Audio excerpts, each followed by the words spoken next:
I never believed a single night could rearrange the entire structure of my life. But what happened on Brookstone Road proved me wrong. I had just turned 24 a few weeks earlier, working long shifts at the Maplewood hardware store, saving every spare dollar to fix up my old Ford pickup. Nothing about my life felt remarkable. Nothing felt special. And then, on a cold Tuesday evening that felt like any other, I met Claire Hayes. I was driving home from work when the engine in my truck started coughing like an old smoker.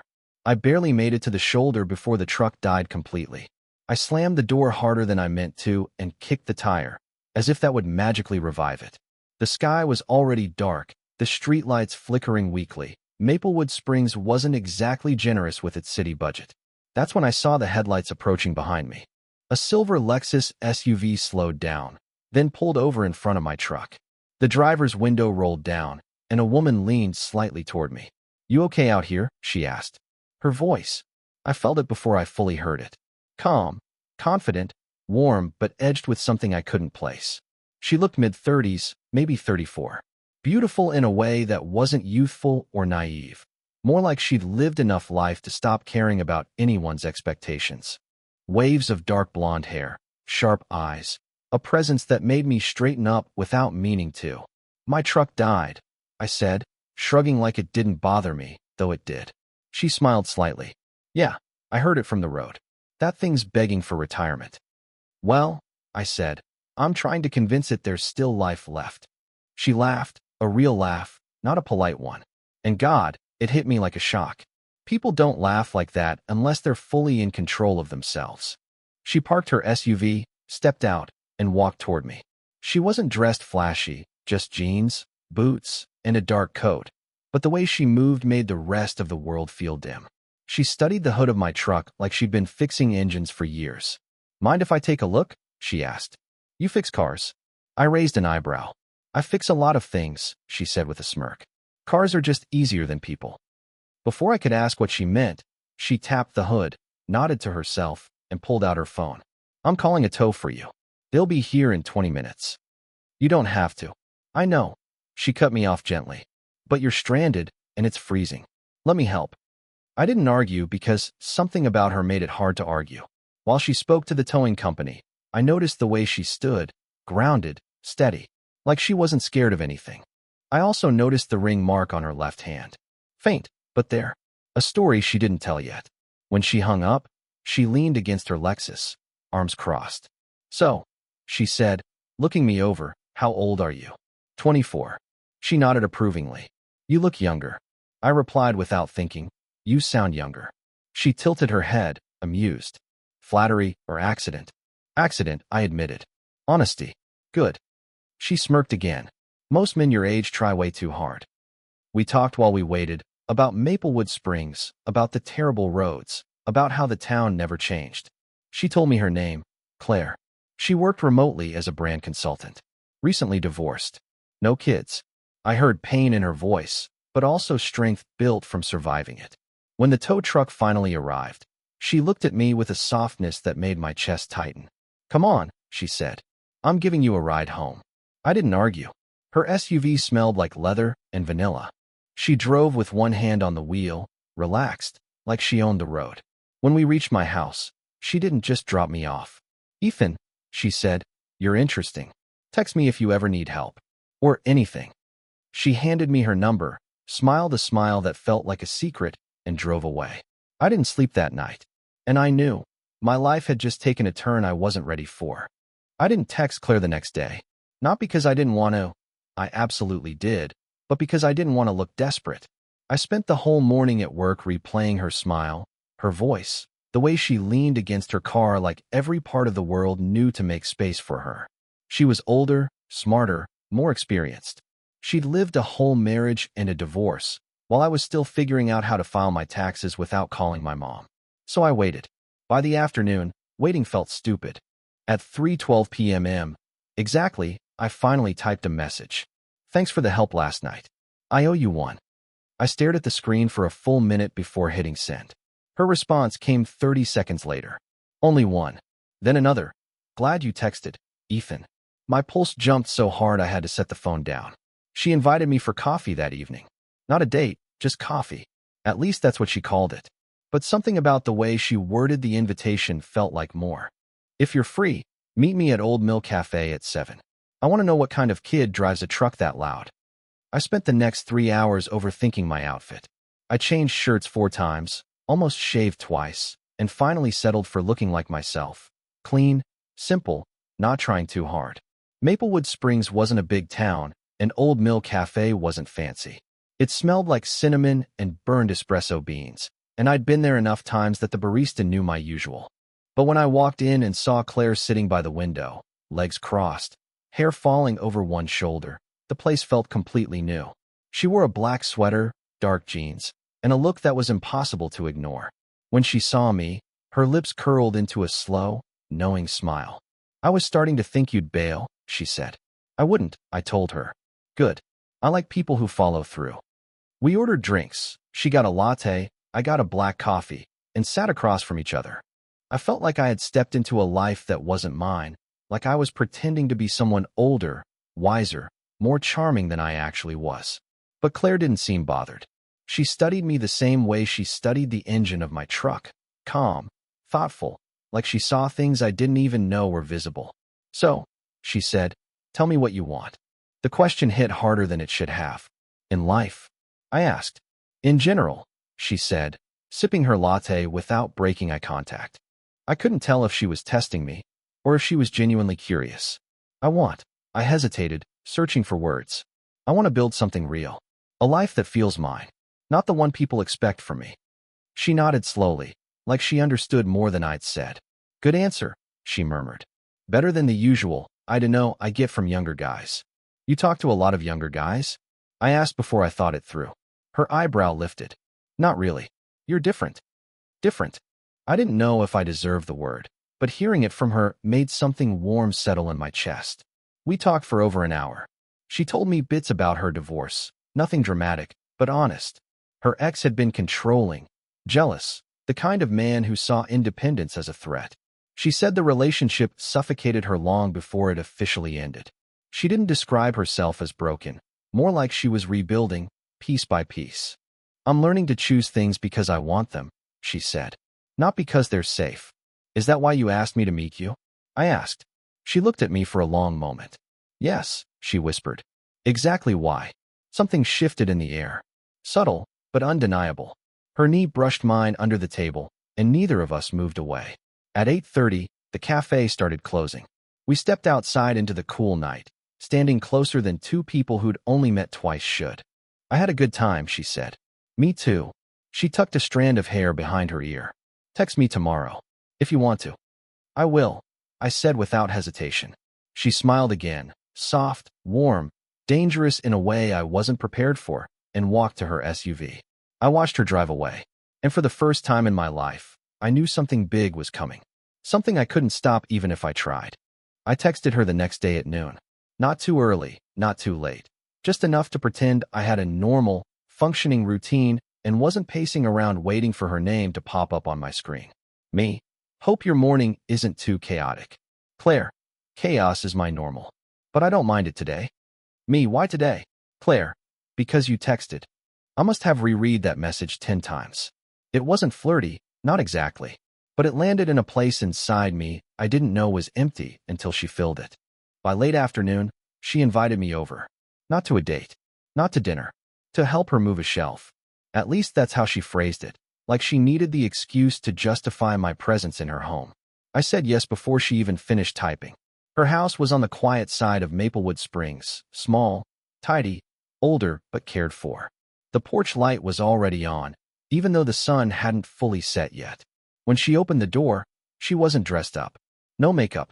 Soft gray t-shirt, hair in a loose knot, bare feet. And even like that, maybe especially like that, she looked like a punch straight to the chest. "Hey," she said, stepping back to let me in. "Shelves in the living room. But don't get too excited. It's not a complicated job." "Then why do you need help?" I asked. She glanced over her shoulder with a half smile. Maybe I didn't. The living room was warm, soft light spilling across a beige couch, framed photos on the walls, family, college, her as a teenager next to a horse. A life lived. A life bigger than mine. The shelf turned out to be an excuse, just like I'd assumed. We slid it into place in less than 5 minutes. After that, neither of us mentioned it again. You want something to drink? She asked. Sure. She poured wine. Not beer, not soda, wine. The kind with a cork. The kind you drink slowly. Like adults do. I tried to look like the kind of person who didn't chug things. We sat on opposite ends of the couch at first, our knees angled slightly toward each other. She asked me about my life. Real questions, not small talk. She wanted to know about my job at the hardware store, my plans, my family, the things I didn't show people because I assumed nobody cared. But she listened. Really listened. At one point she shifted closer, her leg brushing mine again. This time there was no pretending it was an accident. You're easy to talk to, she said, tucking her foot under her other leg. Most people your age talk at me, not with me. What makes you think I'm different? I asked. She tilted her head, studying me. You look at people like you hear everything they're not saying. I swallowed. Hard. Because that was the kind of compliment that didn't feel casual, like she'd been paying attention in ways I hadn't noticed. The wine eased her shoulders, softened her expression. She asked if I'd ever traveled. I told her only a little. She told me she'd been everywhere her ex wanted to go, but not many places she'd actually chosen herself. Then she went quiet. Not uncomfortable, just thoughtful. Can I tell you something? She asked. Anything. I don't usually let people into my house. Especially not men. Why me? Her eyes flicked down to my hands, then back to my face. Because you don't feel dangerous, she said quietly. You feel safe. That hit me harder than any flirtation could. She moved even closer until her thigh rested fully against mine. I didn't move. Couldn't move. My pulse was loud enough to shake the walls. For a second, neither of us spoke. Then she whispered, Ethan, look at me. I did. She didn't kiss me first. Instead, she reached up and brushed her fingers along my jaw, slow and deliberate, like she was memorizing the shape of me before she made a decision. Is this okay? She asked. Yes, I breathed. That was all she needed. Her lips met mine, careful at first, then deeper, like she was letting herself want something she'd been afraid to touch.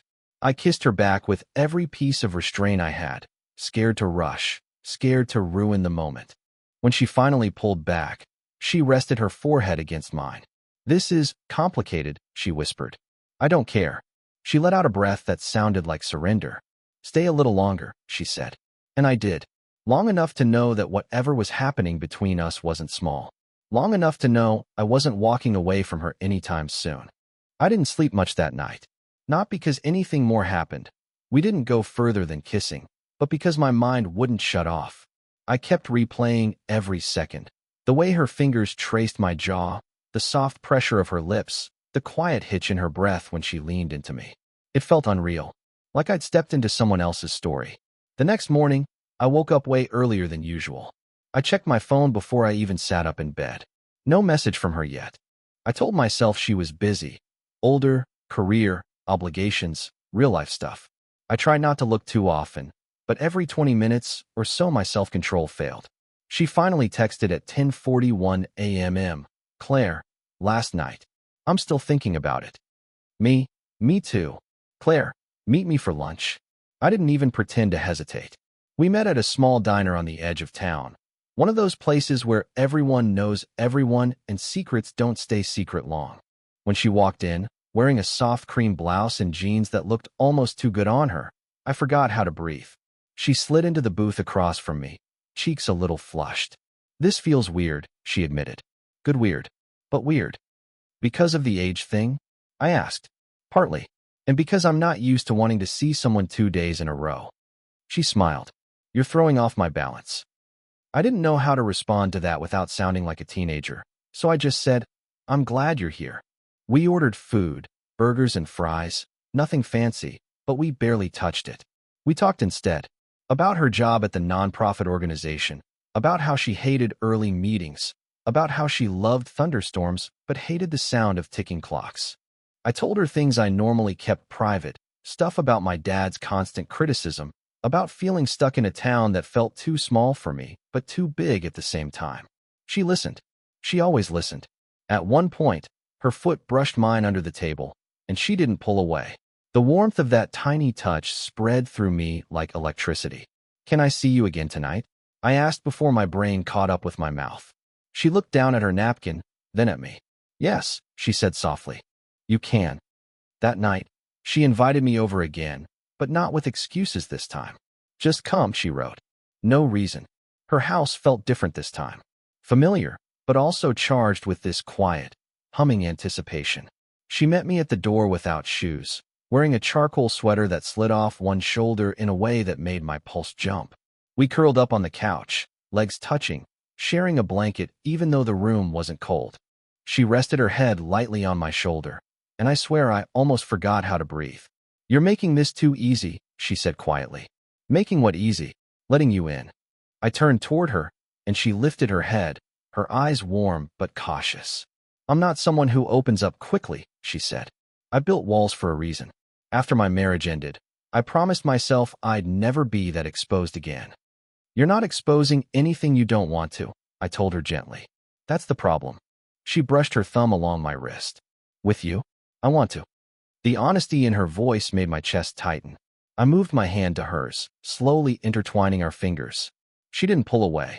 Instead, she breathed out like she'd been holding that breath for hours. We didn't kiss at first. We just stayed there, touching lightly, like two people trying to memorize the warmth of each other before daring to go further. She was the one who leaned in this time. The kiss was slower tonight, deeper, more certain. Her hand slid to the back of my neck, my fingers resting against her waist. When she pulled back, her forehead rested against mine again. Her new habit, one I was already addicted to. Ethan, she whispered, this isn't casual for me. It's not casual for me either. She searched my face for a long moment. Then she nodded, like she'd come to some internal decision. Then let's take this slow, she said. Not because I don't want more, but because if we rush, I might run. And I don't want to run from you. I can go slow, I told her. Her smile softened into something fragile and beautiful. Good, she whispered. Stay a little longer. And once again I did, because walking away from her felt impossible. The slow pace didn't last long. Not because we didn't try, but because whatever was happening between Claire and me had a pulse of its own, steady, insistent, pulling us together even when we pretended to be cautious. For a few days, we kept things quiet. No public plans. No obvious meetups. But Maplewood Springs wasn't the kind of town where anything stayed private for long. The first crack appeared at the grocery store. I was standing in line with a basket full of stuff I didn't really need, chips, energy drinks, frozen pizza, when I heard someone call my name. Ethan? You good, man? It was my coworker, Trevor. Loud, nosy, always bored enough to poke into anything. He gave me a weird, knowing look. What's up? I asked. He nodded toward the parking lot. Thought I saw you get out of Claire Davenport's car earlier. Probably wrong, though. My heartbeat jumped into my throat. No idea what you're talking about, I muttered. Trevor smirked. Uh-huh, sure. I paid for my stuff and walked out as casually as possible, but the moment I got into my truck, I texted Claire. Me? People might have seen us together today. Claire who? Me. Trevor. From work. Claire. It was bound to happen. I stared at that message, feeling the weight behind it. Me? You okay with that? There was a longer pause this time. Then, Claire, I don't know, but I don't want to pretend you don't exist. That hit harder than anything she'd said so far. That evening, she invited me over again. Not with hesitation this time. More like acceptance. When I knocked on her door, she opened it with a tired smile. You look stressed, I said. Small town life, she muttered. Everyone knows everything before it even happens. We walked inside. The living room lights were dim, a single lamp glowing in the corner. She sat on the couch, pulling her knees up, looking smaller than usual, like the weight of everyone else's opinions was something she'd felt before, something she'd spent years trying to outrun. Sit with me, she asked. I did. She leaned her head on my shoulder almost immediately. No hesitation. No careful slow burn distance. Just trust. I've lived in this town almost 5 years, she said quietly. Since the divorce. And all this time, everyone's assumed they know my story. Who I am. What I'm allowed to do. Who I'm allowed to want. Her voice tightened slightly at the last sentence. Claire, I said softly. None of them get to decide that. She breathed in slowly, like letting those words settle. You really don't care about the age difference? She asked. I turned slightly, so I could look at her. No, not even a little. She held my gaze, searching again. like she was checking for cracks, lies, immaturity, anything dangerous. When she didn't find any, she shifted closer until her legs were pressed fully against mine. I care, she said. Not because it feels wrong, but because you're young enough for this to matter differently to you. It matters to me because it's you, I said. Her breath hitched. That vulnerability returned, the one she kept hidden under confidence and experience. You keep saying things like that, she whispered, and I don't know how to protect myself from them. Maybe you don't have to. She let out a soft laugh. Says the guy who kissed me like I was going to disappear. You kissed me, I reminded her. Fine. We kissed each other. She nudged her forehead against my shoulder, and it scared me how much I wanted more. I lifted her chin gently, guiding her face toward mine. You're not the only one scared, I said. Instead of answering, she kissed me, slow, deep, and full of something raw. Something neither of us had fully admitted to yet. When she pulled away, she rested her palm against my chest. I don't want to hide this, she said. I don't want to rush it, but I'm tired of being afraid. You don't have to be afraid with me. She brushed her thumb over the fabric of my shirt, like grounding herself. Then stay, she whispered. Not because I need you, but because I want you here. I'm not going anywhere. And for the first time, she believed me. I could see it in the way her shoulders relaxed, the way her eyes softened, the way she leaned into me like she'd finally stopped running. That night wasn't about passion or mistakes or heat. It was about trust, the kind that builds slowly, quietly, until one day you realize it feels like home. That week had been one of the strangest in my life. Clara and I had been spending more time together, and it was thrilling but also terrifying. There was an energy about her that demanded attention, a confidence that made me feel both insignificant and alive at the same time.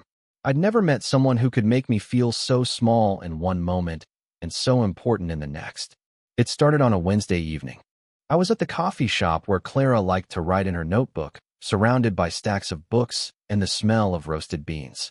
I saw her before she saw me, bent over her work, pen moving quickly across the page. There was something about her focus that made me pause. I didn't want to disturb her, but I couldn't resist. I approached slowly, clearing my throat. Hey, mind if I sit? I asked, trying to sound casual. She looked up, eyes sharp but warm, and smiled. I suppose I can't stop you, she said, moving her bag to make space. Her smile wasn't exaggerated. It was subtle, a little teasing, but genuine. I sat down, trying not to stare too obviously at her hands, the way they moved as she sipped her coffee and jotted notes. We started talking.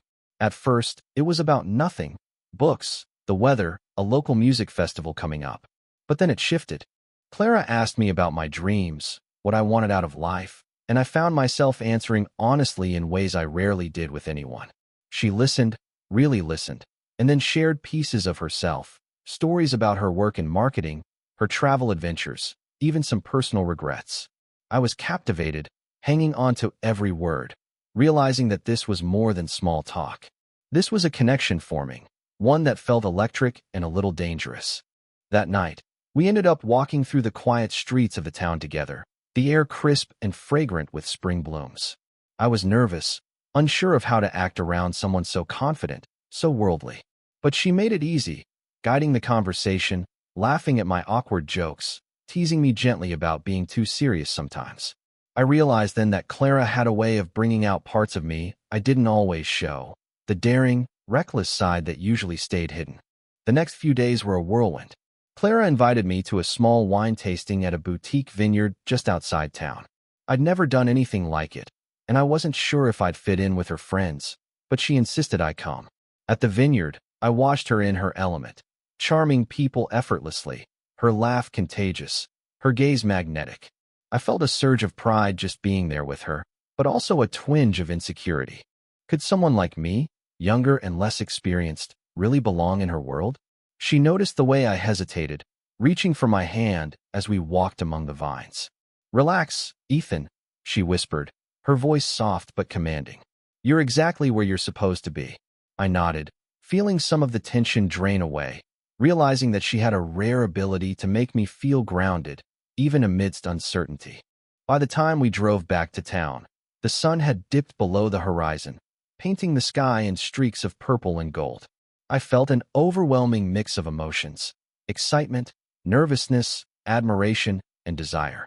Clara had become a puzzle I wanted to solve, but was also terrified to fully understand. And somehow, I knew this was just the beginning.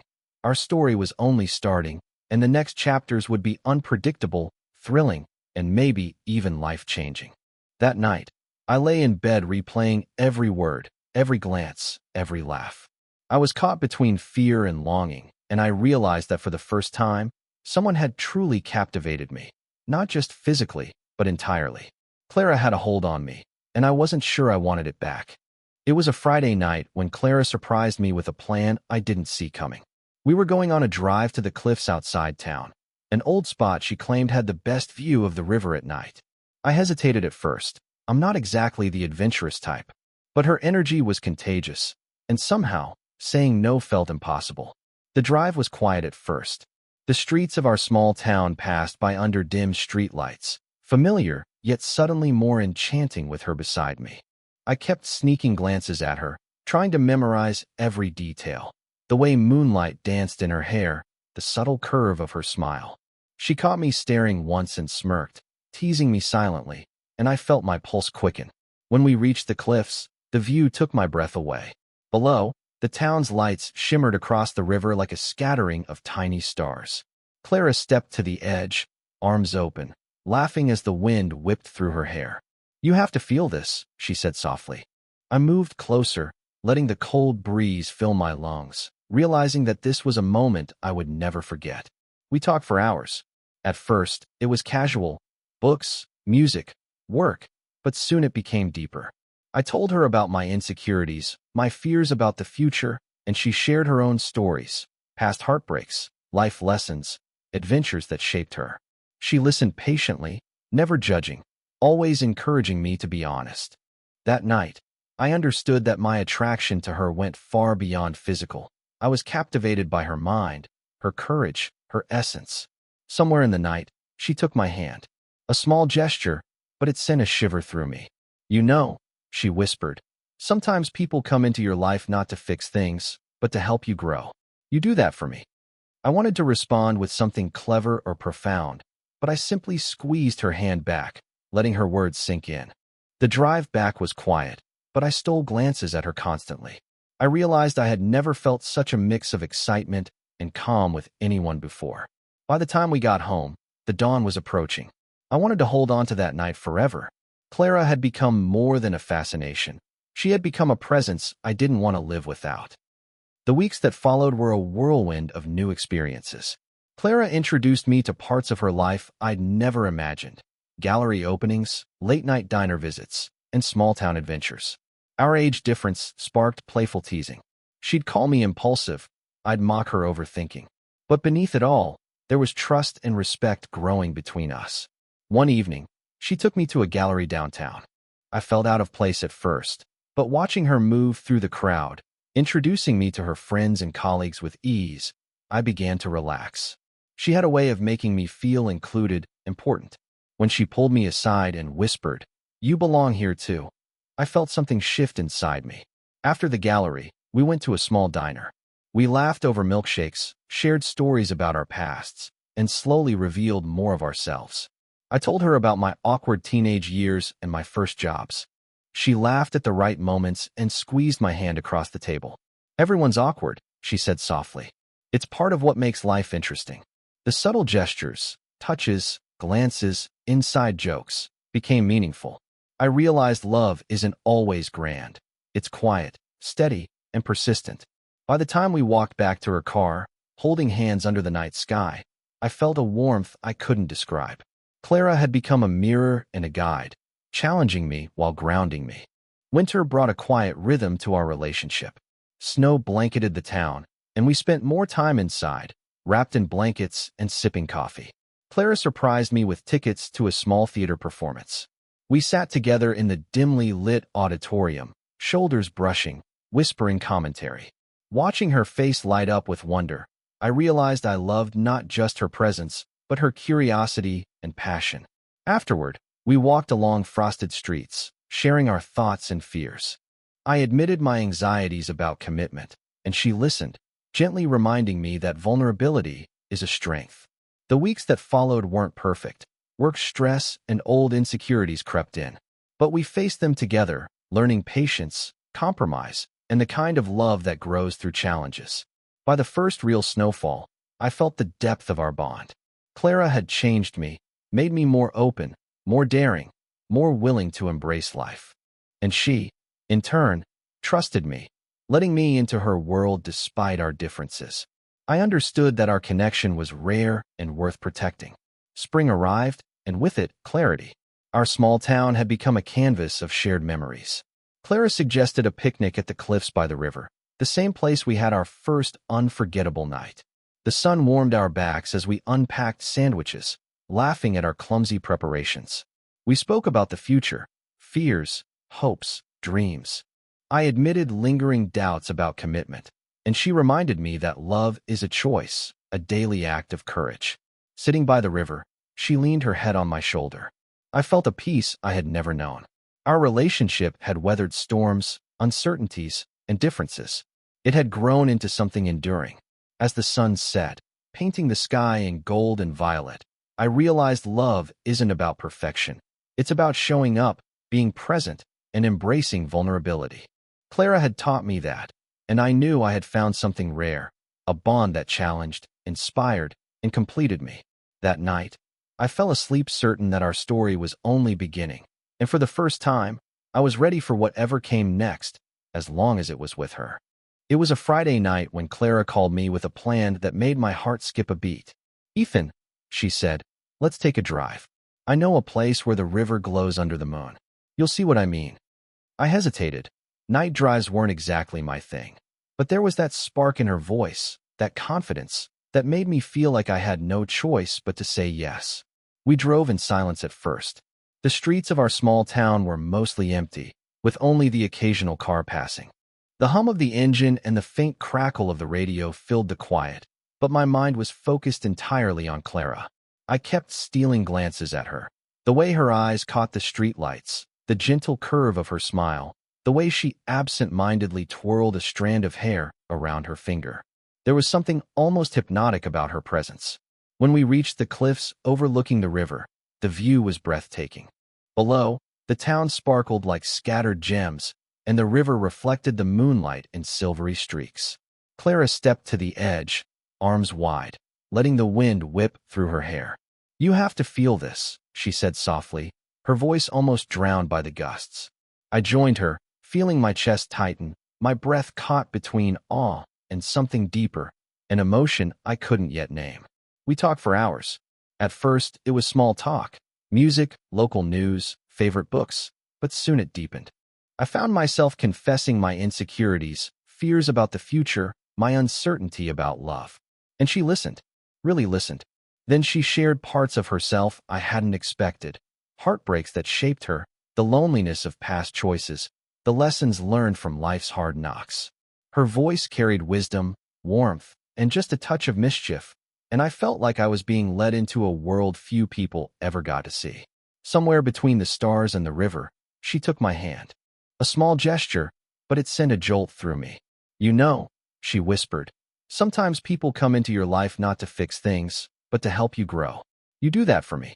I wanted to respond with something clever, but I just held her hand, letting the words sink in. The drive back was quiet, but the tension between us was palpable. I kept glancing at her, memorizing the way her eyes reflected the faint dashboard lights. By the time we got home, the sky was lightening with the first hints of dawn. I didn't want the night to end. Clara had become more than someone I was fascinated by. She had become someone I couldn't imagine life without. The weeks that followed were filled with little adventures that slowly stitched our lives together. Clara introduced me to things I'd never imagined. Small art galleries, indie music nights, tiny diners with the best late-night pie, and spontaneous drives into the countryside. Each moment was layered with excitement, curiosity, and a subtle tension, an acknowledgement that our age gap and life experiences were constantly testing us, in ways that only drew us closer. One evening, she dragged me to a gallery opening downtown. I felt out of place at first, nervous around her friends and colleagues, but she had a way of making me feel like I belonged.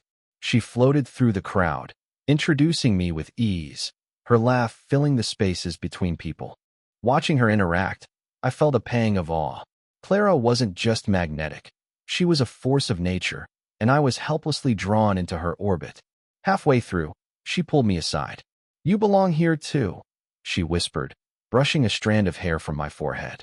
Her words weren't just comforting, they were transformative.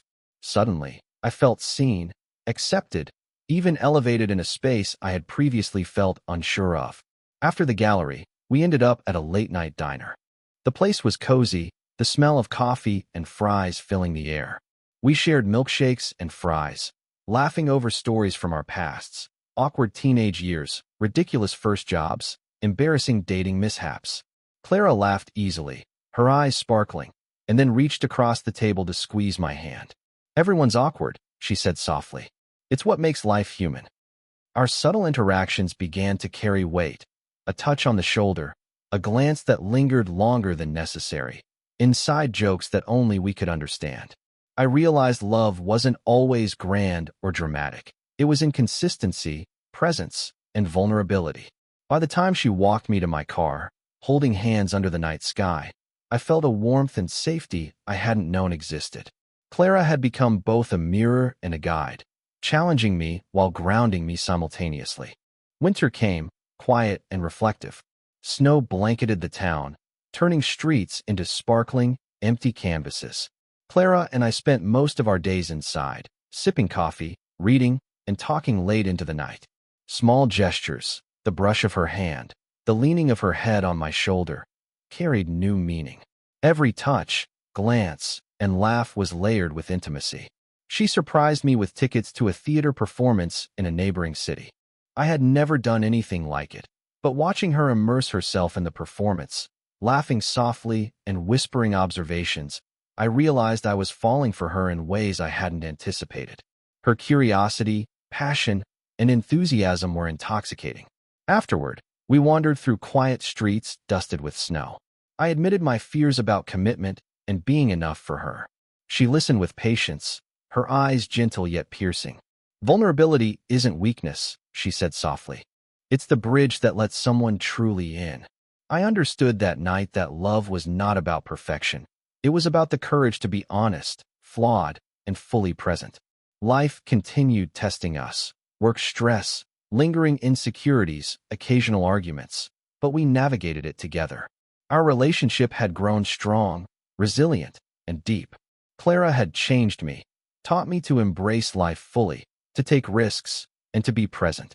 And I had earned her trust, proving that our connection transcended age and experience. By the time the first real snow fell, I knew our bond was rare and enduring. Spring arrived, bringing clarity and renewal. The small town, once mundane, was now filled with shared memories. Clara suggested a picnic at the cliffs where we had spent our unforgettable first night together. We spread a blanket on the grass, unpacked sandwiches and drinks, laughing at our clumsy preparations. The simplicity of it felt perfect, authentic, ours. We spoke openly about the future, hopes, fears, and dreams.